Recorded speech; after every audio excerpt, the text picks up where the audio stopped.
amma seenaa qabaati walitti nu waraarsaa sinumti nuu fixaa dubbii tana abba.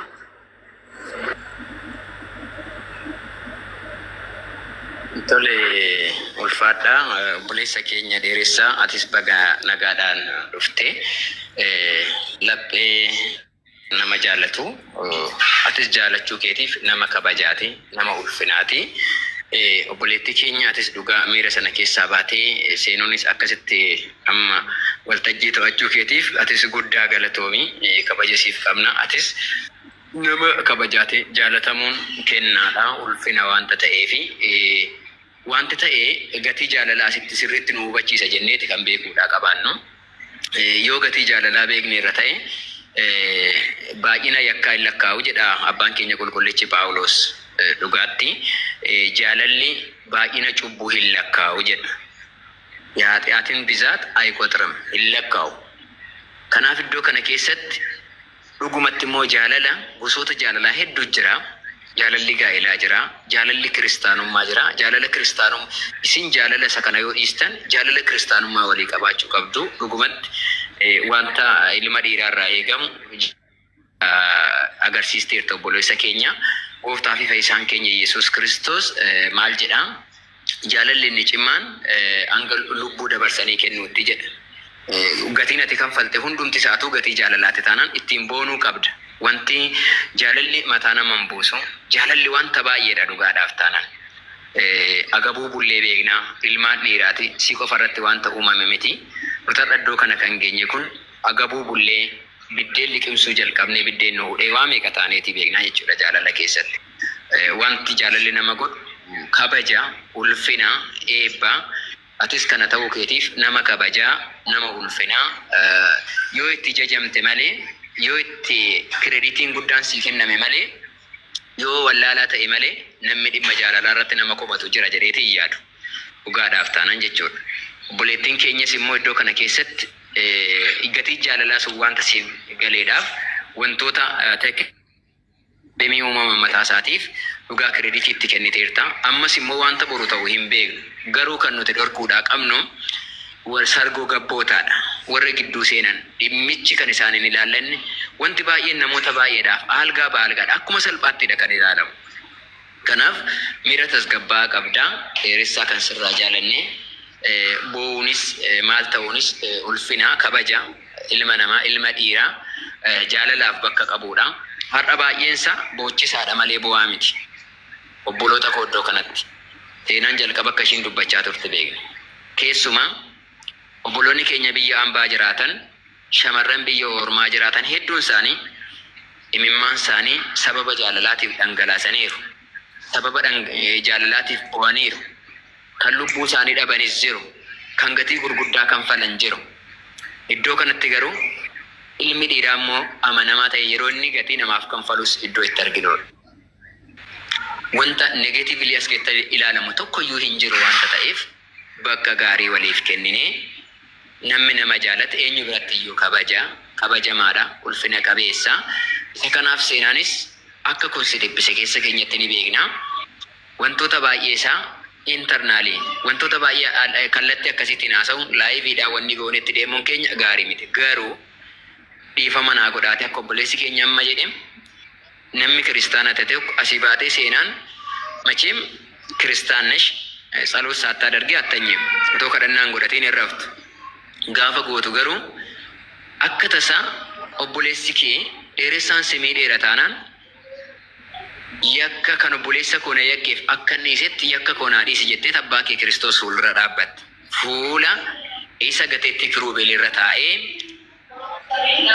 isa afaan suraafelii waaqeffamu sana fuuldura dhaabbattee gaafa kadhattu kan natti ballees kan natti miidhe yoo dhumsi namiidha jettee yaaddayyuu akka yakka isaa isaaf dhiisetti anaafis immoo yakka koo naaf dhiisi jettee kadhatta.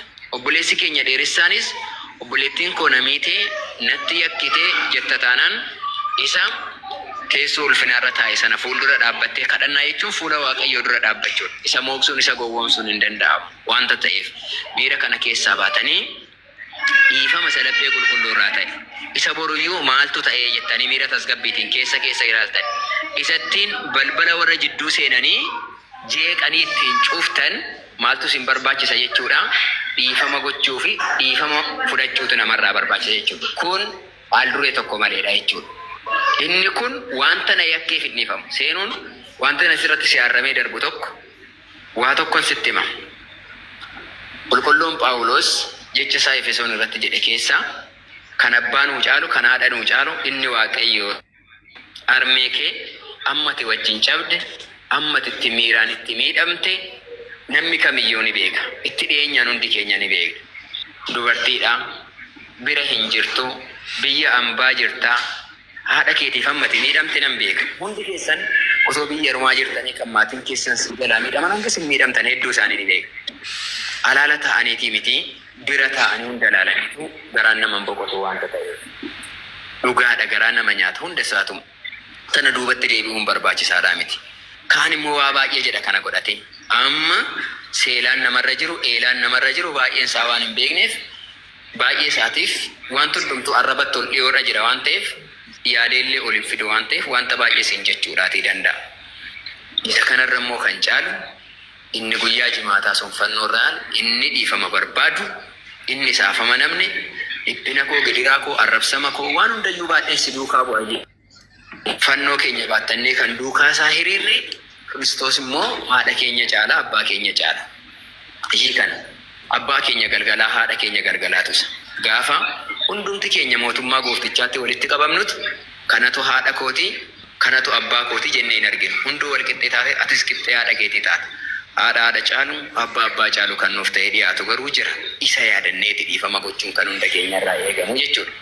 Kanaaf jechootaan miidhamteerta ta'a. Waa baay'eedhaan miidhamteerta ilmoo dubaraatii. Tiriit wanta ta'uu qabdu kan tiriit si godhu biyya ormaatti galaa karaa keetii hirkoo kee kan ta'e Waaqayyoodha. Kanaaf haadha kee dubaroo maaram sana azana dhibboonaan emmittaa qallil gadda laphee namaa kan namaaf salphistu haadha gooftaa keetii dubaroo maariyaam qabdati. Si'eel ishii lubbuu kee jala keewwadhe.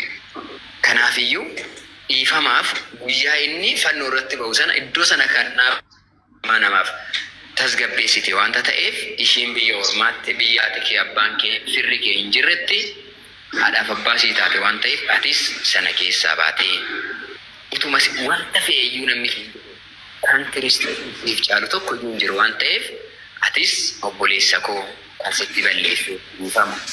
Obboleessi kiyyees obboleettii keetii utusuu keetii gana umurii guddinaarra jirti. Ati immoo dhiira bilchina qabdaa laphee obsaallee qabda waan ta'eef hundi keessan dhiifama jettanii wanta immoo haasa'uudhaa qabdu. Obboloonni keenya hedduun isaas iddoo kana jiru waan ta'eef karaa sanaan furuu dandeenya wanta ta'eef isa kanaaf kaatanii akka dhiifamu walii gootan maqaa Waaqayyootiin isinin gaafadha. Anis asitti fannoo qabadheen jira. Kanaan dura jecha gabaabaa jettan yoo qabaatte atis obsaan dhaggeeffatteerta. Obboleessi keenya dhugatti dhiifamayyuu jedheera. Seenuunis miira tasgabbaa'in obboloota kee hunda kanaaf fakkii dandeessu. Waltajjiin kun laayiviidha. Kiristaanota hedduuf fakkeenya kan itti ta'uu dandeessu.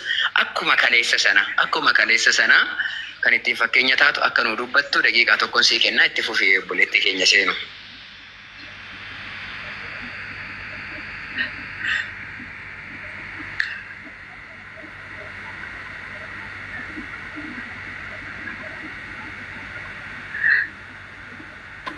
Inni dhaga'ama miti seenu.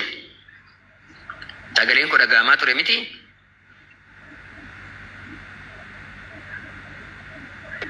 Sirriitti dhaga'amaa ture. Atis wanta gabaabaa daqiiqaa tokko wanta tokko nu jedhu. Xiqqoo ishee sagaleen kee.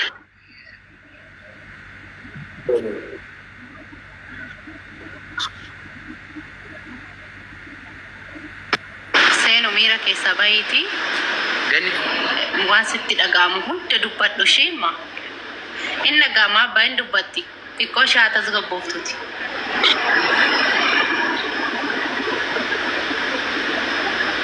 Ati dubartii jabduudha. Dubartii wanna namni biyya ormaa keessa taa'ee dabarsuu hin dandeenye dabarsiteedha dhugaa waaqaa. Dubartoota har'a suuraa kee gaggaragarshanii isa arrabsan kana hundaaf fakkeenya nama taatuudha. Chaalenjii ati keessa darbitee har'a bakka kana teessu nama beekutu beeka. Kanaafiyyuu dubartiin cimtuu sun har'allee fakkeenya ta'uu qabdi. Ishii ajaja abbootaa fudhachuu qabdi. Ajaja obboleeyyan ishii fudhachuu qabdi.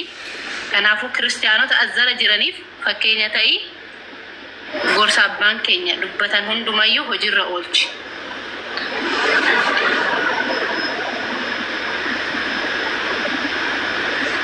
Seegaa jirra jafuu keenya. Ani gochuu hin danda'u.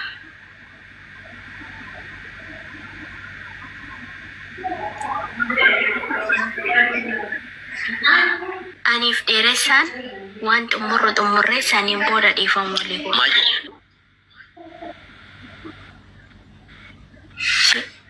Abbaa nan beeka akka baay'ee na jaallatu. Akka baay'ee na kabajus nan beeka. Gini woo xumuramee xuraan miicamee yoo qulqullaa'e saniin booda dhiifamu walii gaafannaa jechuudha. Dheeressaan boo'eedhaaf seenaan cubbamtuudha. Dheeressaan immoo gammadeedhaaf seenaan qulqulluudha miti. Mucaa dhiiraa kana boochis ta'e gaafii jaalalaa isaa fudhannee dirqamaan ta'e dheeressaan sorry waan boocheef waan hundaatufuu dhiifama. Kana asirratti daba yaade hundaaf dhiifama. Gini immoo aniif si hidhaan hiikamne jira. Hidhaa sun gaafa hiikkatee bitintinnaa'e gaafa san teenyee dhiifama waliif goonaa jechuudha. Amma ani dhiifama godhee sitti araaramuu wallaalle. Wanti dubbatamee wanti ta'eetu hin jira. Kanaafuu abbaa dubbii naa bultuu yaa qadaaddamtuu warrootan ishii fi isa ishiin isaa bira ogeechee ati nuuf maal jedha san bira ani si bira geetan sitta isaanitti argisiisuu barbaadasi. Atis immoo xaxaa hiite san hiikte saniin booda laphee qulqulluudhaan manuma amantaa Dubaay keessatti dhiifama walii goonaa jechuudha. Xumureen jira.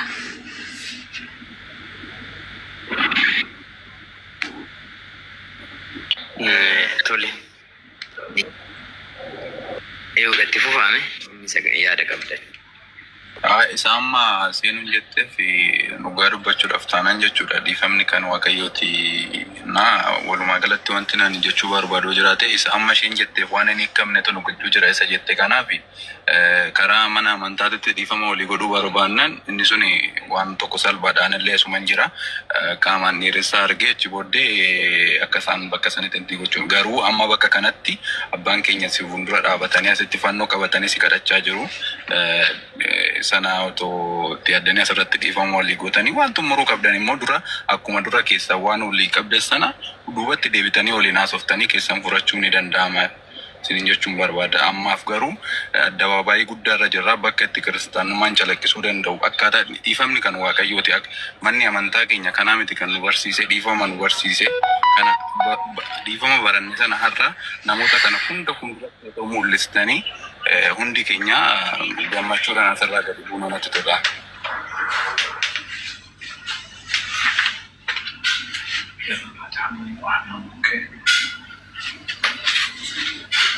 Tole ulfaadhu namoonni biraan jira jiru taanaan eenyuunis ta'ee dheeressaan wantoonni xumuramuu qaban daqiiquma kana keessatti xumuramu jechuudha miti. Kanamti sun hubanna. By the way, namni yeroo wal jaallatu ishii bal'aa barbaada, marii barbaada ta'anii namni isa miti nuti kiristaanota keessatti seera mana kiristaanaa keenyatti kitaabni fitaana gasti fitaa manfasaa irratti kan jedhu namni wal jaalatee kaadhimaa jalqabeetu akka wal fuudhu seera mana kiristaanaa keenyaa kan qabu. Kun maal agarsiisa? Namni taa'ee wajjin haasawuu akka qabu, wajjin mari'achuu akka qabu, yeroo dheeraa amala warii irratti talaammadee yookaan immoo wal baraa akka deemu qabu kanaadha kan inni haasawu. Isa biraa miti isa biyya lafaatti iyyuu deetingii jedheeti miti namni yeroo fudhatee wal qo'annaa maal jedhee isa ka dhimma biraa irratti dhimmoota bu'uura rakkoon kun uumaman daqiiqaa gabaabduu laayivii kanarratti wanti baay'een fudhaman hin ta'u. Kun gorfamaas miti eenyumtis hin dirqisiisu ta'uus miti. Kan nuti jechuudha barbaanne miiramma jiru kana diiskaaleet goone yookaan tasgabbeessinee akkamitti wanta kana gara fuulduraatti keessaan dhumaa kan jennee haasofneefis kana seenuu kiyya. Isa kanaadha amma inni guddaan gara biraatti akka hin deemne. By the way, wanti hundumtuu har'a sillachuu walirraa iddoo tokkotti dhuftanii seera tokko wanti ta'e hin jiru. Wanti hundumtuu haasaadhaan baratti fixuu dandeenyudha. Loojikii loojik jee dhaloota haasa'ee waan hunda furuu danda'udha waan ta'eef obboleessi keenyas achiidha kan kunoo vaayitee godhi abaaboo ergaa jira kunoo.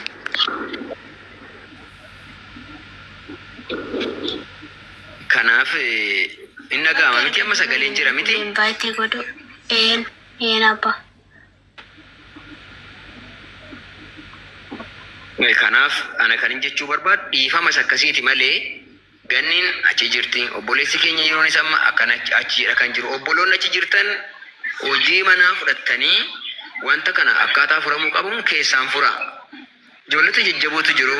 Obboleessi keenya faarfataan tarrafii wanni fayis achi jiru wanta ta'eef tafarraan fayis wanta hundumaa suuta jedhanii akkaataa miira tasgabbii qabu wanti xumuramuu qabu xumuramuudhaa qaba. Duudhaa kiristaanummaa akkaataa eegetti, duudhaa oromummaa akkaataa eegetti jedhana namnis addabaabayiitti waan adda addaa nutti akka hin kolfinetti karaa tasgabbii qabu wanta itti deemuu qabamu itti deemamuudhaati qabaata. Ishii kana jala murree dubbanne tokko. Ammasitti garuu atis dhiifama kan wanta ta'eef jetteerta innis dhiifama jedheera. Isa kanaaf dhiifamas akkasiitiin garuu gaafa goonu maal ta'uu qabna. Keessaan haasa'u kaleessa sikkoo hariiroon karaa keessaati kan haasa'amaa ture. Garuu wanti jedhamuudhaati qabumaanni shakkiidhaan wantoota adda addaati yoo itti deeme ta'eera. Itti adeema obboleetti keenya seenu obboleessa keenyaatis namoonni jidduu keessan deeman dhimma keessan ta'uudhaan qabaatan. Amma raggaasistanii wanti kun ebeleedhaan akkas ta'e jettanii deemtanitti amma shakkiidhaan itti deema mataan ittuu seexanni karaa argatee wantoota kana balleessaa fi mancaasaa deema wanta akka wanti hundumtuu mancaa hin deemneef akka wanti hundumtuu badaa hin deemne. Kita kanaan yoo itti deemaa deemne gaariidha. Ta'eera uumameera as ga'eera garuu immoo furmaata turre gaariidha. Waliin dubbii wanti inni hin furre hin jiru. Kanaaf keessaa waliin dubbachuu keessaan immoo